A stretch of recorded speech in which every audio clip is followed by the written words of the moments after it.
There is a lot of parallel between the buy side and the sell side. The transaction side of it is very similar. You're just representing the opposite side of the table.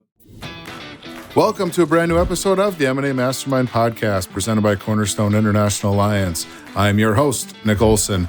On this show, I get the opportunity to talk with the brightest minds in lower middle market M&A. Together, we discuss industry intelligence, deal management, shared successes, specialized expertise, and much more.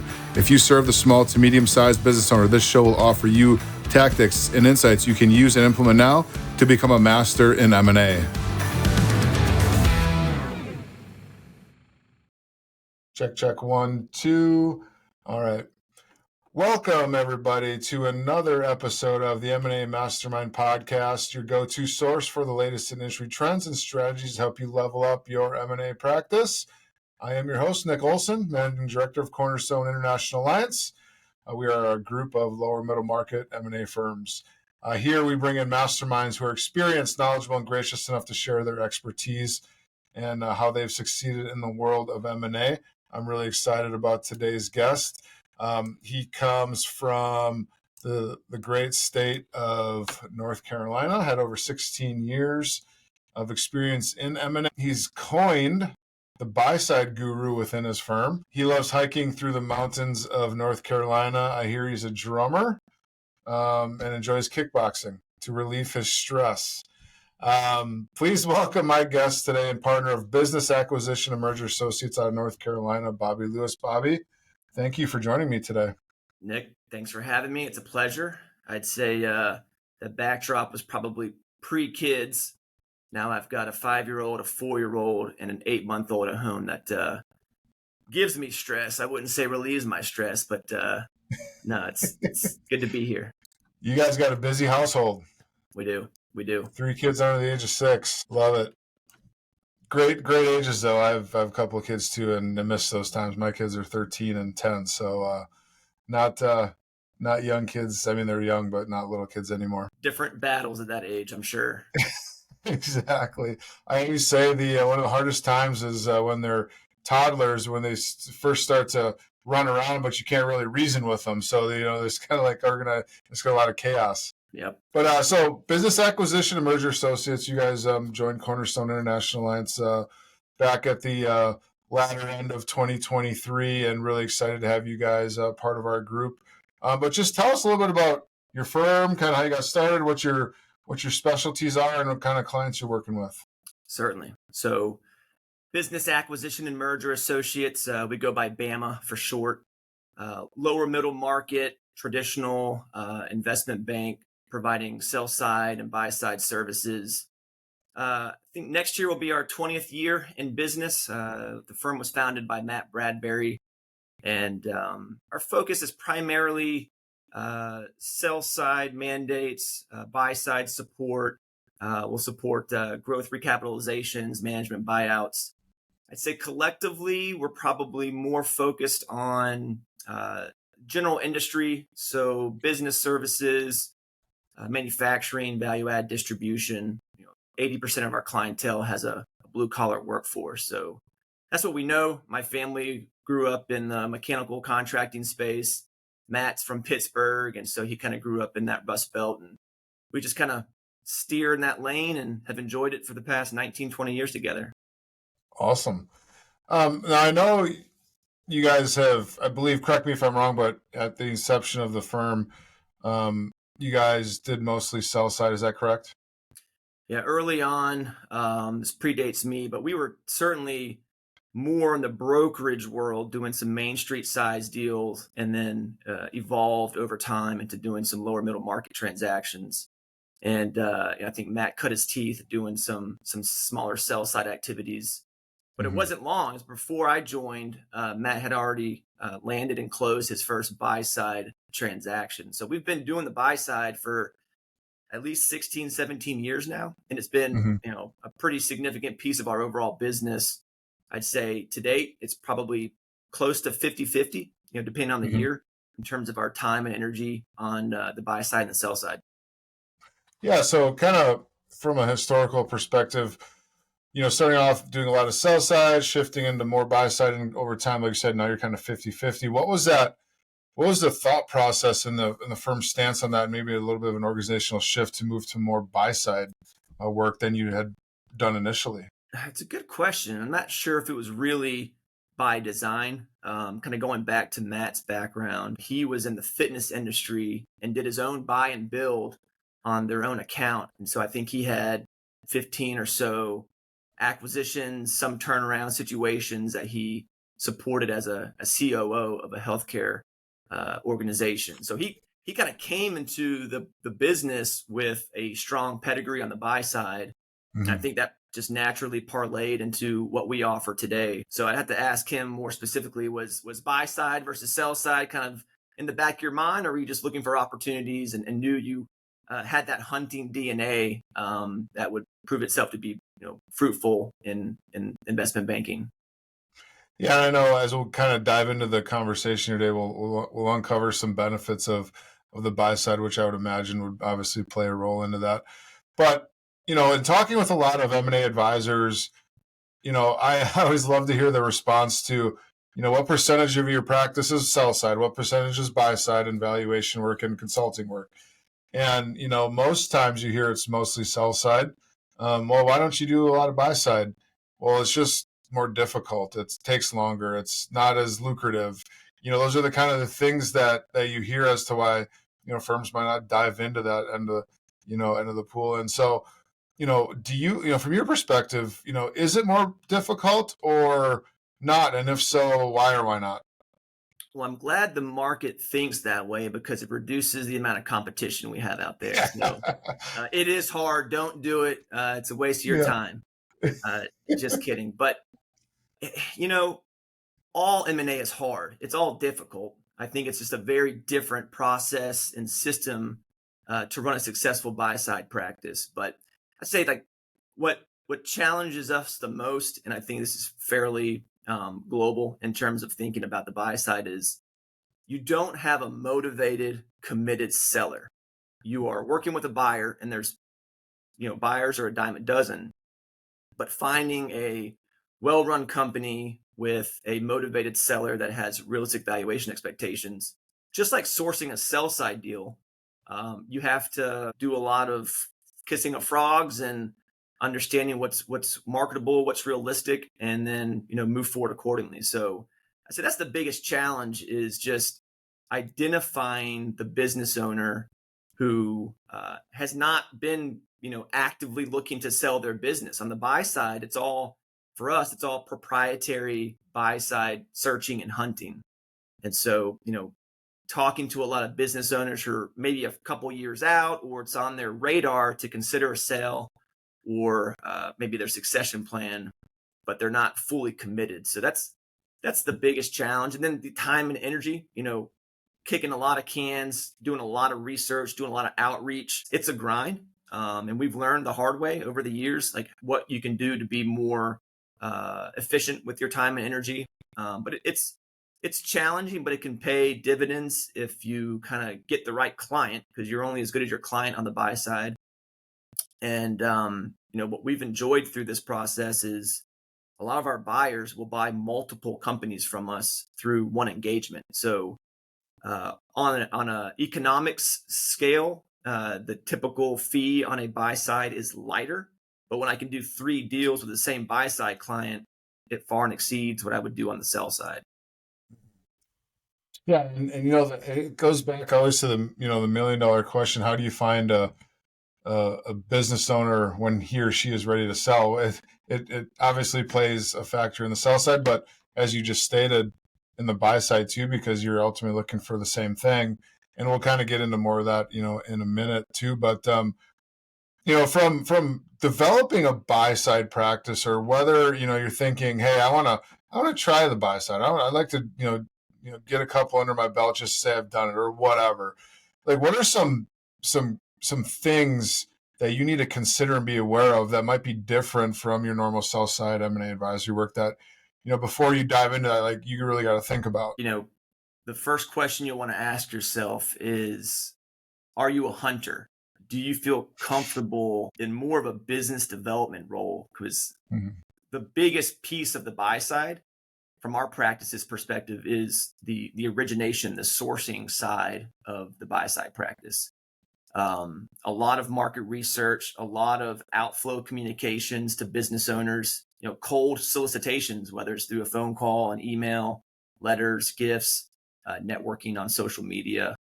So you have to feel comfortable, and that's got to be a core skill set, or else you're not going to be successful. If you're just not comfortable reaching out and talking to strangers on a routine basis, if you're not comfortable hearing no on a routine basis, then the buy side can be very challenging, and possibly just suck some of the energy out of your day. But I'd say if you have that personality set, the DNA to go out and be a hunter, it can be very rewarding.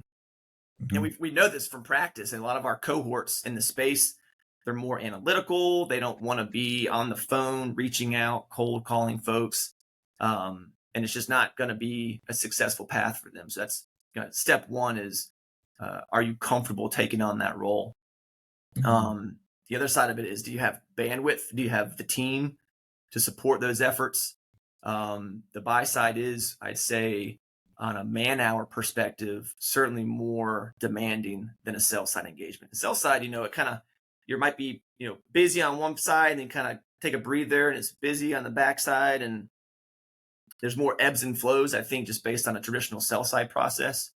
Where in a buy side engagement, typically we are on a 6-month hunt, and for 6 months we are pouring a lot of energy and resources into that engagement. And if you're not staffed up, or if you don't have the margin in your schedule to lead that, it can be very challenging. Yeah, you kind of transition to my next question.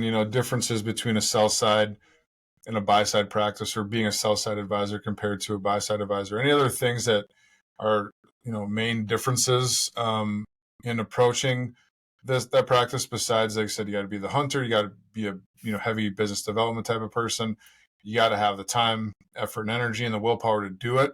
Any other things that any other nuances to a deal, maybe, or things that come up in a buy side opportunity that you might want to consider? I mean, there is a lot of parallel between the buy side and the sell side. The transaction side of it is very similar. You're just representing the opposite side of the table. Beyond the sales and marketing, I think just being aware of the market that you're searching in, and feeling confident that who the players are, the business dynamics. You kind of want to specialize or know that market pretty well to talk intelligently to these prospective sellers. That's not indifferent from the sell side, but yeah, I think really just having the sales and marketing chops in your corner or in your toolbox is probably the biggest differentiator that we've seen when we talk to other bankers or brokers that are not doing the buy side. It's typically that they just don't have that team or that skill set in place. Now, have you, in your experience, ever, because obviously with the amount of hours that go into it over, like I said, a 6-ish month period of time, a team is important, as you stated a couple of times. What would you caution, or what would you say to someone who's a standalone advisor looking to do buy side work? Is that, like, what advice would you give that person? You want to know what you're getting yourself into, and knowing that you've got a good buy side client is paramount. So when we take on new engagements, whether it's some of our projects only require one person, one lead on that deal. It depends on how fragmented the space is and how much what the scope of work is for that particular engagement. But it's certainly possible to do a search with one man or woman at the helm. Some of our engagements, we have a full team of 3 or 4 individuals spending a significant amount of their daily time in that role. But if you're kind of dabbling in the buy side and kind of kickstarting with using yourself or one of your associates to lead the process, I would say be critical of who you're partnering with, who your buy side client is. What's their track record? Do they have a real strong mandate and thesis on the M&A side, or are they really just exploratory? We can't afford to waste our time on the buy side with a window shopper. So we spend a lot of time on the front end when we're talking with prospective buyers. Why are you deploying this buy side? What's the end game you have? Is this a trying to pick up a new technology or new market share? Is your entire investment thesis driven by M&A? And so, a buy and build is front and center for your firm. So understanding the nature of the buyer and their appetite to buy, you're only as good as your buy side client. And if they're really going to pull the trigger and pay a fair price, have the bedside manner, so much that the buyer controls, that's outside of the buy side advisors control, that you just got to have that front end confidence before you get in bed with somebody on the buy side. This episode of the M&A Mastermind Podcast is powered by Cornerstone International Alliance, where leading M&A firms come together. As part of this international network, you get access to global opportunities, over 200 M&A experts, enhanced collaboration and knowledge sharing, and some of the best M&A tools and resources available, all to help you take your firm to the next level. Ready to join this exclusive network? Visit cornerstoneia.com/new member today.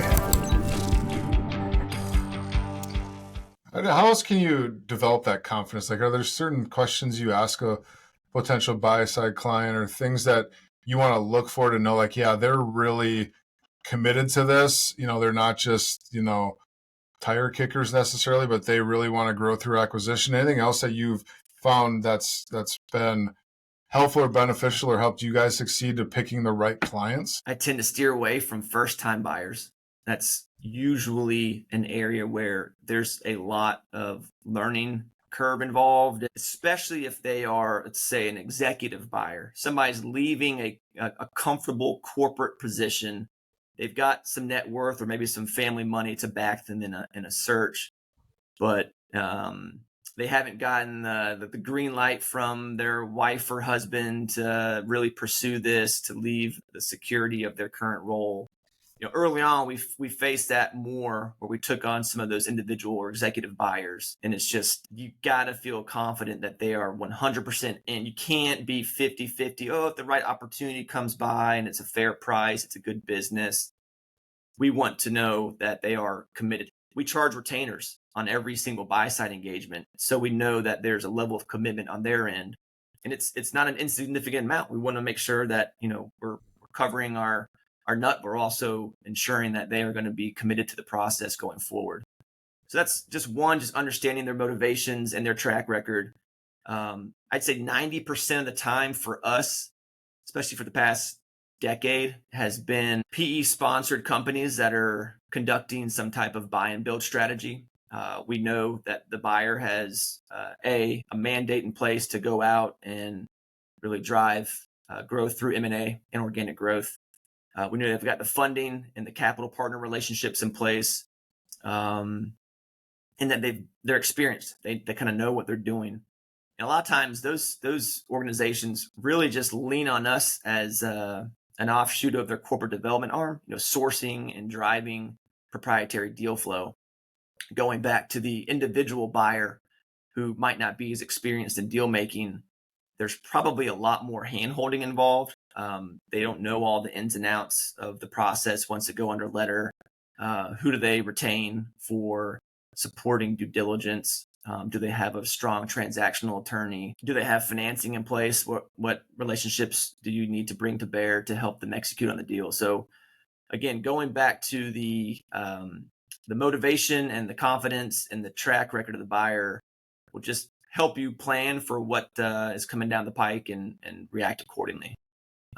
Their bedside manner and speaking with prospective sellers is strong. We've had some private equity clients in the past that are great private equity groups, and then they've got their Portco CEO who's never done a deal before, who may or may not come across as the best future CEO or partner for that seller's business. So I'd say also counsel the CEO or the senior leadership team that's going to be kind of absorbing this business through the integration process. Make sure that they are going to show well, because if they're a deadbeat on the other end of a call, or not showing enthusiasm, or not having compassion for this entrepreneur who's selling his business for the first time, it can create some more challenges for you. Absolutely. No, I appreciate that. That's a great response.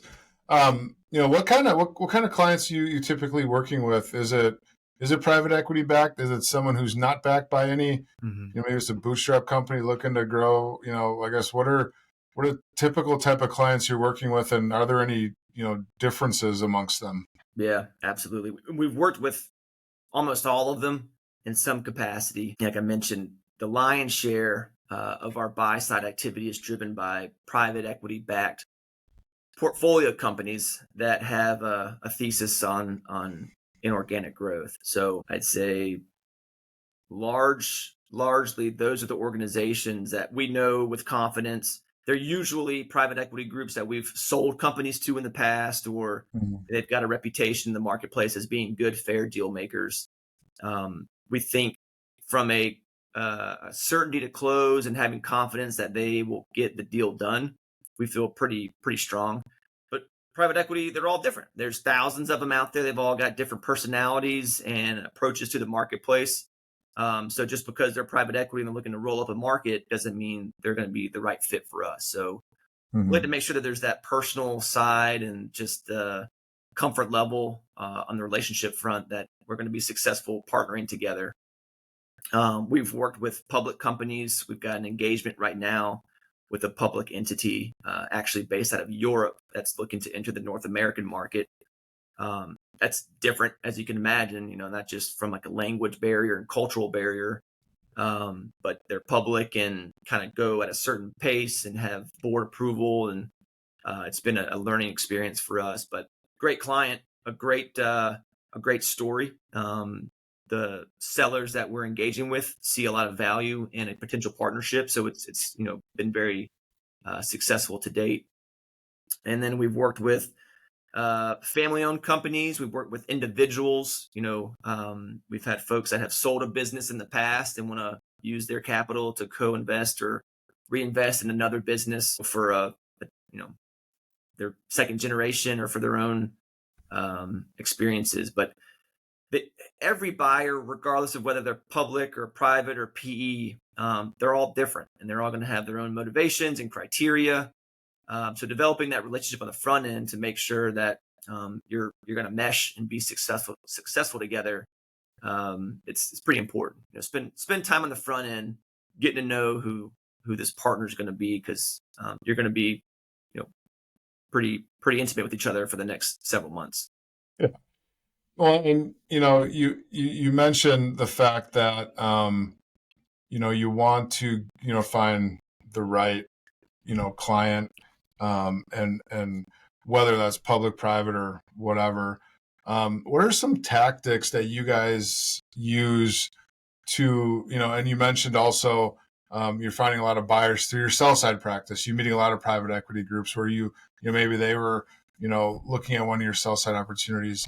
What are some tactics that you use to build up that network to have a strong buy side portfolio, or, ways in which you can find, good buyers that are going to be good clients? Like what are some things that you guys do to build up that network? Yeah. A lot of it stems from just cultivating relationships with our PE friends of the firm. We know what's in their portfolio. We know who's acquisitive, who's not. We always ask the question when we're having meetings or networking together, where are you guys seeing maybe a shortfall in your pipeline? Where do you need help? Some of these groups have great sourcing and origination teams. Like they don't need a Bama to help support them and drive new deal flow. Other groups, lack that expertise or lack that bandwidth. And so it's just kind of asking around. It's probably the easiest way to get your foot in the door is to leverage an existing relationship where there's trust in place, and you feel confident that they're going to be, motivated to really enter into a buy side engagement. That's how we've built this practice, is just Mm. leveraging relationships. And then you kind of, once you execute well on one deal or one mandate, there's a good chance they're going to give you a call the next time they have a buy side need. So a lot of our buy side work now is from clients we've used in the past that are, kicking off another mandate that requires some outside support. Be on the lookout, because you never know where a buy side client can come from. That's right. um, Now, one of the things I've heard you guys talk about too is, utilizing the buy side to benefit your sell side practice. Why don't you talk a little bit about that? There's a few ways. So when we kick off a buy side mandate, we are spending a lot of time understanding the dynamics of that market, who the players are, who the heavy hitters are, who the other acquisitive parties are. You will talk, depending on the fragmentation of the market, you will talk to dozens. In some case, we've talked to over, a couple hundred business owners in one industry. That could be on a national search. So you get to know a space really well. You can pat yourself on the back and say you're kind of a specialist or an expert in that field. So you get a lot of exposure to the market. You learn a lot about these different companies and what's working, what's not working, what business model is proven to be more successful than others. And that's valuable when you're trying to develop expertise on the sell side as well. So you're positioning yourself for success by understanding the market, and then you get to speak, like I mentioned, to a lot of business owners who may or may not be the right fit for your buy side client. So your buy side clients, they're going to have certain criterion that need to be met: EBITDA margin, scale, product mix, service mix, geography, whatever it might be. We don't know exactly when we're going out to market if that prospective seller fits the profile. So in a few examples, we could find a company that's very attractive, great, growth trajectory, great margin profile, strong team, bankable executive, and he's motivated to do something. He's maybe looking to sell or partner with somebody, but for whatever reason, our buy side client passes on that opportunity. It opens the door for us to say, hey, Mr. Owner, unfortunately, this is not a great fit for our client. Here's why. We want to be candid with you, but we think there's other opportunities out there that we can help you mine and execute on. So there's almost always an opportunity on the buy side to find prospective sellers through that engagement if you have the bandwidth, the energy, and if you're running a sell side practice. Some shops are purely buy side and they'll just refer those opportunities out. So it kind of depends on your situation, but you will build a database, a rich database of business owners that you've had, good insight into their business. And it might not be something that you mine right away. It could be, hey, let's keep in touch down the road. You're still 3 years out from hitting a certain, valuation or milestone in your business. Let's stay in touch. And so we've got a database of a lot of business owners that have solid operations that at some point in time we might re-engage on the sell side. Mm-hmm. Yeah, like you said, you're talking to a lot of business owners and understanding them in the industry, and whether it's now or down the road, definitely keeping that in the back of your mind. Probably looking at it like, we got this list of 20 buyers that'd be really good, we think, or sellers for our buyer. Obviously, not all 20 of them are going to get bought, by your client. So, if they've, piqued that you've piqued their interest, you can reasonably, expect them to have a quality conversation with you about, selling their own company to someone else. And that obviously makes a lot of sense to turn that prospect into a sell side engagement. Right. It's always kind of add too, you want to make sure that you are delivering for your buyer client too. If you're absolutely charging a retainer, and obviously, we're backloaded on the success fee, we need to get buy side deals done, and that keeps the pipeline, open for future opportunities as well. So it's great when you can get 1, 2, 3 deals done on the buy side, and then maybe you find a sell side out of it. And so that goes back to, is the buy side harder? It can be, but it can also be very fruitful if you execute well. Yeah, absolutely. So kind of to wrap up the conversation here, Bobby, I appreciate your time. Kind of some quick bullet points. What are the top 2 or 3 things, just to kind of recap our conversation for our listeners, that you want to be mindful of when looking at, whether you're in the buy side of things or you're looking to get into it, that you want to remember and be cognizant of to make sure that you are ready to take it on, because it is different. Yeah. I'd say go back to the sales and marketing side. You feel comfortable layering that into your practice. If you're working with a buyer, on a retained basis, you have to hold yourself accountable. And so, making sure you've got the skill set to deliver on what's been expected of you, that's pretty critical. We didn't really spend a whole lot of time talking about the tools and resources to help be more effective and efficient on the buy side. There's so much technology out there. As a Cornerstone member, we have access to some pretty unique tools that we've been deploying over the past few years, and LinkedIn, social media. There's a lot of ways to identify good companies. We use trade shows as an example. We'll go to trade shows that are specific to our clients' market to hopefully meet with a lot of sellers in a short period of time under one roof. So you've got to make sure you've got systems, or you're going to be able to leverage tools. You don't want to just flip through the white pages or yellow pages to find these companies. So be mindful of the tools needed to be successful as well. And then, I think just building the right team, the right staff, the right systems to be successful, it can be a very fruitful engagement. This question just popped in my head. How important is, when you're looking at working with buy-side client, how important is the industry? Are you guys looking to stay in industries that you've done deals in, or is it more about the client, or is it more about the industry and finding a good client within that industry? Yeah, that's good. It always helps if you know the industry in advance. We've had several engagements where we're cutting our teeth for the very first time in this space. As I mentioned, on the sell side, we're more of a blue collar services or products type business as a firm. So we've done searches in the medical field, which is a little bit outside the fairway for us. The reality is the process is the same. We're still storytellers. We're still matchmakers. But you just got to bone up on that industry to make sure you can talk the lingo and sound credible on a conversation with the business owner. But yeah, I mean, we tend to stay and focus and solicit buy side work in spaces that we know well, and that we can probably leverage relationships or use past experiences to be more efficient. But yeah, I'd say also the other side of it too is, what does the addressable market look like on the buy side?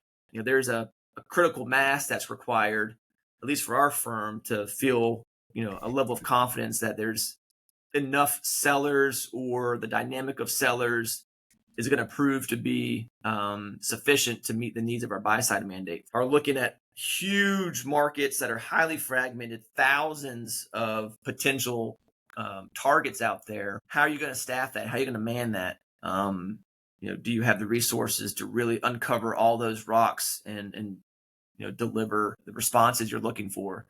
Conversely, there's searches where it's a very tight niche and there's maybe a dozen targets that really fit the profile of your client. And so you just need to know that on the front end to make sure, hey, if there's 12 targets out there, do I need to hunt for 6 months, or should we modify this engagement to be maybe a shorter term or driven by other metrics? But yeah, understanding the marketplace and the addressable market for that buy side clients, it's important to know on the front end. Mm-hmm. Yeah, so understanding, having experience in the market, and then finding someone, and there's definitely a great way to go about it.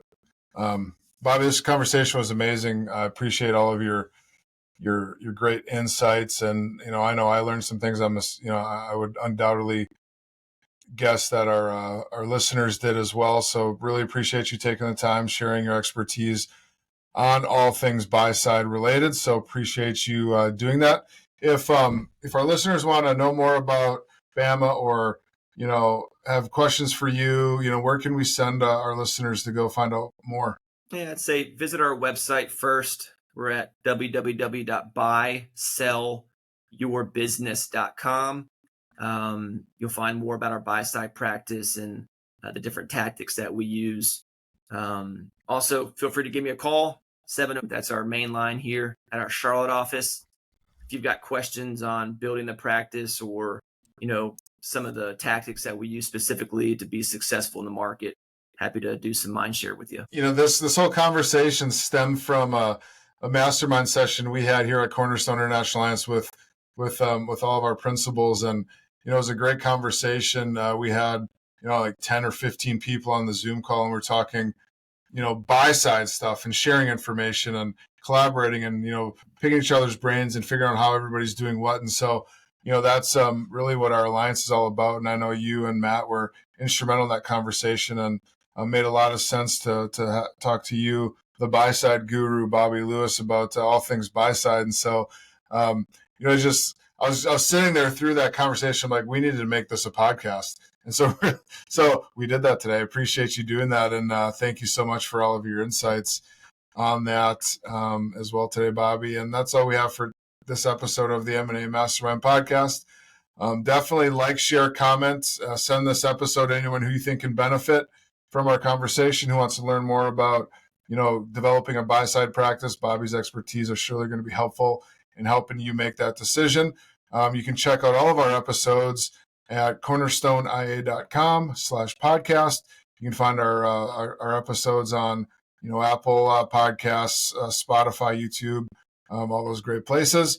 We hope you found a couple of takeaways from today's episode and our discussion from today. Thank you again for listening, and stay tuned for our next episode coming soon. Take care, everybody. Thanks, Nick. Thank you for joining us on this episode of the M&A Mastermind podcast, and a special thank you to our presenting sponsor, Cornerstone International Alliance. If you enjoyed today's discussion, don't forget to like, share, and comment. We'd love to hear your thoughts. Make sure you hit that subscribe button so you never miss an episode.